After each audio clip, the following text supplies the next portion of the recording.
bilang napiling leader ng St. Joseph School of Laon Bato 2011.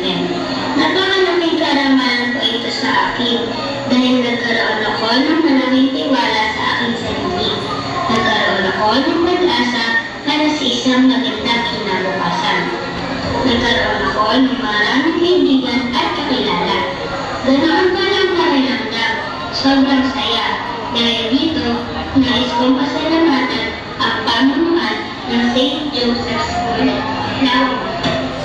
Ang aking minamahal na mga guro, ang aking mga kamag-aral at ang aking mga kaibigan, ang aking daddy at mommy na sumusuporta at nagbibigay ng walang kapantay na pagmamahal sa akin.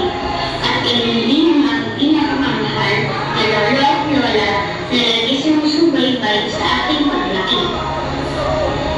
Sa aking paglaki, maraming mahalagang bagay ang aking natutunan sa paglahok sa ganitong pagtitindig ng paaralan. Naubong ang aking isipan sa magagandang payo ng aking mga guro na nakikilang nagtuturo sa akin.